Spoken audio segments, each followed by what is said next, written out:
రే మామ, ఇవాళ ఎలాగైనా మహిమతో నీ ప్రేమ విషయం చెప్పేరా. నాకు భయమేస్తుందిరా గిరి. నువ్వు ఇట్లనే భయపడుతూ ఉండు, రేపు ఇంకెవడో ఎగరేసుకొని పోతాడు. అట్లా కాదురా, చిన్నప్పటి నుంచి మేమిద్దరం బెస్ట్ ఫ్రెండ్స్గా ఉన్నాం. ఇప్పుడు సడన్గా నేను లవ్ అంటే తను ఎట్లా రియాక్ట్ అవుతుందో ఏమోరా. ఈ మధ్య నేను ఒక పేపర్లో చదివినరా, బెస్ట్ ఫ్రెండ్స్గా ఉండి పెండ్లి చేసుకున్న జంటలు విడాకులు తీసుకున్న సందర్భాలు చాలా తక్కువట్రా. ఈ విషయం మహిమకు కూడా తెలుసుంటే నిన్ను అస్సలు రిజెక్ట్ చేయదు. ఇప్పటికే మస్తు లేట్ చేస్తున్నావురా శివ. గదైతే నిజమేరా గిరి. ఇవాళ ఎట్లయినా తనకి నేను ప్రేమిస్తున్న విషయం చెప్పాలి. శివ గిరిలు ఇలా మాట్లాడుకుంటూ ఉండగా ఎదురుగా మహిమ పరిగెత్తుకుంటూ వస్తుంది. శివ దగ్గర ఆగి ఆయాస పడుతూ, రే శివ, నేను నీకు ఒక విషయం చెప్పాలరా అంటుంది. ఒరే శివ, ఇవాళ నీ పంట పండింది పో. నువ్వు చెప్పకుండానే తను నీకు ప్రపోజ్ చేయడానికి వచ్చేసినట్టుంది. కొంచెం నోరు మొయ్యిరా, తనకినిపిస్తే మంచిగా ఉండదు. ఏమైంది మహి, ఎందుకంత ఆయాస పడుతున్నావు? ఏ విషయం చెప్పాలి? అది ఎట్లా చెప్పాలో తెలుస్తలేదురా, కానీ నీకు చెప్పాలి, తప్పదు. మీ ఫ్రెండ్ ఆకాష్ ఉన్నాడు కదా? అవును, ఇప్పుడు ఏమైంది? వాడు నాకు ఇవాళ ప్రపోజ్ చేసిండురా. ఏంటి, ప్రపోజ్ చేసిండా? అవునరా, వాడికి ఈ మధ్యనే జాబ్ వచ్చింది కదా. వాళ్ళ అమ్మ పెండ్లి సంబంధం చూస్తున్నదట. నాకైతే నిన్ను పెళ్లి చేసుకోవాలనుంది. ఎప్పటి నుంచో నాకు నువ్వంటే ఇష్టం, కానీ జాబ్ వచ్చేదాకా చెప్పొద్దనుకున్నా. ఇక ఇంతకంటే మంచి సందర్భం రాదనిపించి ఇప్పుడు చెప్తున్నా. నువ్వు సరే అంటే మా అమ్మకు చెప్తా అని చెప్పిండురా. వాడు ఏం చెప్పిండో అది కాదు, నువ్వు ఏం చెప్పినావు వాడితో అది చెప్పు ముంగట అంటాడు గిరి మహితో.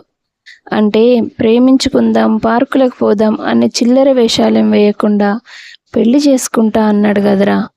నాకది మస్తు నచ్చింది, అందుకే నేను కూడా ఓకే చెప్పేసిన అని మహిమ బదులివ్వగానే శివ కళ్ళ నిండా నీళ్లు నిండిపోయాయి.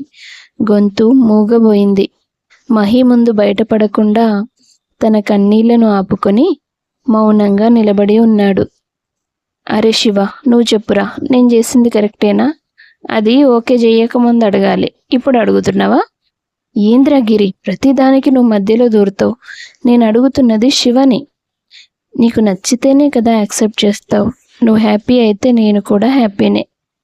నాకు తెలుసురా శివ, నువ్వు అర్థం చేసుకుంటావని. నువ్వు చెప్పినాక నాకు కూడా నేను చేసింది కరెక్టే అనిపిస్తుంది. సరే, నేను గిరి కొంచెం బయటికి పోయే పనుంది, మనం మళ్ళా కలుద్దాం అని మహికి చెప్పేసి శివ అక్కడి నుంచి వెళ్ళిపోయాడు. ఇవాళ పోయి ఆ ఆకాష్ గాడిని ఎత్తి పలగొడతారా నేను? వద్దురా గిరి, వాణ్ణి యాక్సెప్ట్ చేసిందంటే మహిమ మనసులో నేను లేననే కదా అర్థం. ఇక ఈ విషయం ఇక్కడితో మర్చిపో. నన్ను మర్చిపోమనుడు కాదు, నువ్వు మర్చిపో. నాతో పాటు సిటీకి వచ్చేయి, అక్కడ జాబ్ చూసుకుందువు గాని. సరే, రేపు పొద్దున్న బస్సుకు వెళ్ళిపోదాం. శివ గిరితో కలిసి సిటీకి వెళ్ళిపోయాడు. కొద్ది రోజుల తర్వాత మహిమ పెళ్లి ఆకాష్తో జరుగుతుంది. 6 నెలలు గడిచిన తర్వాత ఒకరోజు శివ తన గదిలో ఒంటరిగా కూర్చొని బాధపడుతూ ఉంటాడు. గిరి అతని దగ్గరికి వచ్చి, ఏంట్రా శివ, ఇంకా ఎన్నాళ్ళురా బాధపడతావు? ఇప్పుడు నీకు జాబ్ కూడా ఉంది. ఆంటీ వాళ్ళు నిన్ను పెళ్లి చేసుకోమని అడుగుతున్నారు కదా. ఆ మహికి ఎట్లనో పెళ్ళైపోయింది. ఇక నువ్వు బాధపడి ఫైదా ఏముంది? ఎవరైనా మంచి అమ్మాయిని చూస్తారు పెద్దోళ్ళు. సరే అనురా అని మాట్లాడుతుండగా శివకి మహి వాళ్ళ అమ్మగారు ఫోన్ చేస్తారు. అదేంట్రా, మహి వాళ్ళ అమ్మ ఫోన్ చేస్తుందేంది? నువ్వు తన ఫోన్ ఎత్తవేమోనని మహి గిట్ల వాళ్ళ అమ్మ నెంబర్ నుంచి చేస్తుందేమోరా. నేను మాట్లాడతా, ఇవ్వు. హలో, ఎవరు? బాబు, నేను సులోచనని, మహి వాళ్ళ అమ్మను. అరే, ఆంటీనే ఫోన్ చేసిందిరా, తీసుకుని మాట్లాడు. ఆంటీ చెప్పండి, ఏమైంది?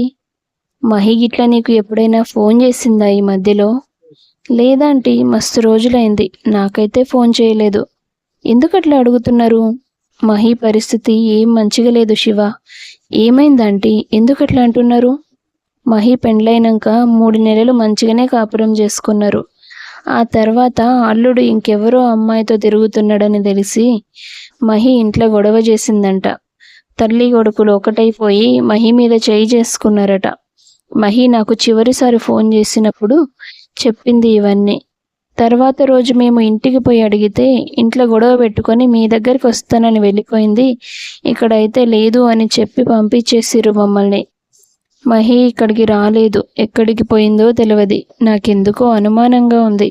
ఇక్కడ మీ అంకుల్ టెన్షన్తోని బీపీ పెంచుకొని ఆరోగ్యం పాడు చేసుకున్నాడు. ఎవరికి చెప్పాలో అర్థం కాక నీకు ఫోన్ చేసిన. సరే ఆంటీ, వాళ్ళు ఇల్లు మారిరని తెలిసింది మాకు. కొత్త అడ్రస్ చెప్పండి, నేను కనుక్కుంటా అని మహి వాళ్ళ అత్తగారింటి అడ్రస్ తెలుసుకొని గిరితో సహా అక్కడికి వెళ్తాడు. అడ్రస్కి చేరుకున్నాక ఆకాష్ను కలిసి మహి ఎక్కడా అని అడుగుతాడు శివ.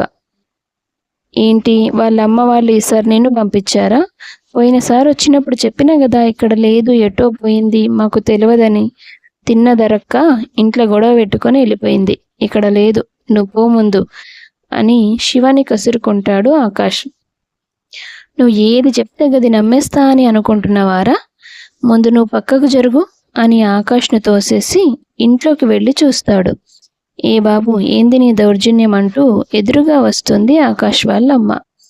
మేమిక్కడి నుంచి పోయేదాకా నువ్వు ఒక్క మాట కూడా మాట్లాడొద్దు, లేకపోతే పెద్దదానివని కూడా చూడ అని ఆవిడకు వార్నింగ్ ఇచ్చి ఇంట్లో గదులన్నీ వెతుకుతాడు శివ. కానీ మహి కనిపించదు. ఇంట్లో ఒక గదికి తాళం వేసి ఉంటుంది.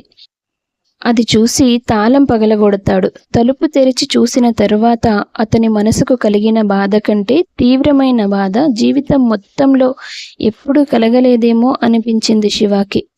ఎందుకంటే ఎదురుగా ఒంటి నిండా గాయాలతో, నడవడానికి కాళ్లలో, మాట్లాడడానికి గొంతులో కూడా సత్తువలేనంత శక్తిహీనంగా, నిస్సహాయంగా నేల మీద పడి ఉంది మహిమ. ఎదురుగా నిలబడి ఉన్న శివను చూసి తనని ఆ నరక కూపంలో నుండి తీసుకెళ్లడానికే వచ్చాడేమో అన్న ఆశతో నిర్జీవంగా ఉన్న తన కళ్ళలో కూడా మెరుపు కనిపించింది. పొంగుకొస్తున్న తన దుఃఖాన్ని ఆపుకొని మహిమను తన 2 చేతుల్లో ఎత్తుకొని హాల్లోకి తీసుకువచ్చి సోఫాలో పడుకోబెట్టి తనకు మంచినీళ్లు తాగించాడు.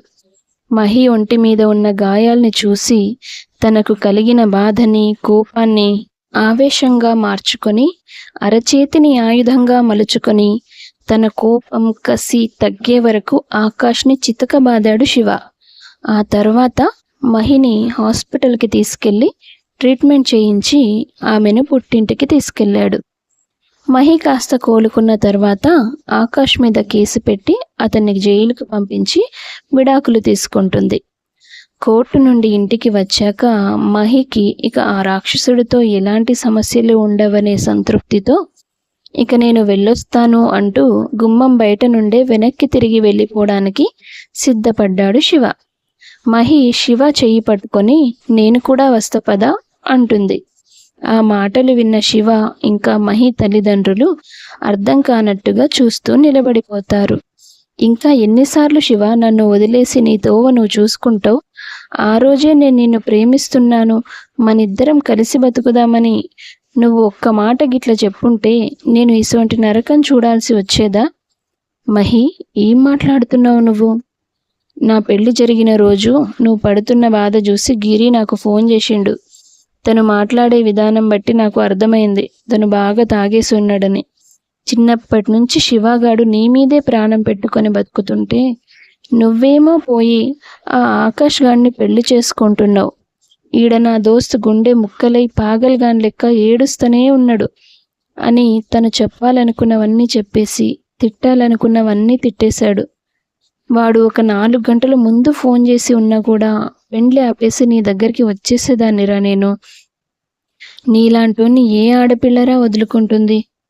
కానీ అప్పటికే నా పెండ్లి జరిగిపోయింది. ఇక చేసేటిదేం లేక, నీతో మాట్లాడే ధైర్యం కూడా లేక నీకు ఫోన్ కూడా చేయలే. అయిందేదో అయిపోయింది. ఇప్పుడు చెప్పు, నాకు ఇదివరకే పెళ్ళయింది. 6 నెలలు వాడి ఇంట్లోనే ఉన్నా కాబట్టి నువ్వు నన్ను వద్దనుకుంటే గిప్పుడే వదిలేస్తా అని తన మనసులో ఉన్న మాటలన్నీ శివతో చెబుతుంది మహిమ. వెంటనే శివ ఒక్క మాట కూడా మాట్లాడకుండా, చుట్టూ ఎవరున్నారు ఏంటి అని కూడా ఆలోచించకుండా మహిని గట్టిగా హత్తుకొని కన్నీళ్లు పెట్టుకుంటాడు. తన ప్రేమ ఓడిపోయినందుకు తను అనుభవించిన బాధంతా కన్నీళ్ల రూపంలో కడిగేసి 6 నెలలు కాదు 6 సంవత్సరాల తర్వాత వచ్చి నువ్వు ఈ మాట చెప్పినా నా గుండె ఆనందంతో పొంగిపోతుంది. I love you Mahi, I love you so much అంటూ తన ప్రేమను వ్యక్తపరుస్తాడు. మొత్తానికి కొద్ది రోజుల్లోనే వాళ్ళిద్దరూ రిజిస్టర్ మ్యారేజ్ చేసుకొని ఒకటవుతారు. మహి జీవితానికి ఈసారి నిజమైన శుభం కార్డు పడుతుంది. నిజమైన ప్రేమను గుర్తించడంలో పొరపాటు చేస్తే మనకు దక్కబోయే అందమైన భవిష్యత్తుని మనమే చెడగొట్టుకున్నట్టు అవుతుంది. కథ గనక మీకు నచ్చితే లైక్ చేయండి, షేర్ చేయండి, సబ్స్క్రైబ్ చేసుకొని గంట సింబల్ క్లిక్ చేయండి. అందరికీ ధన్యవాదాలు.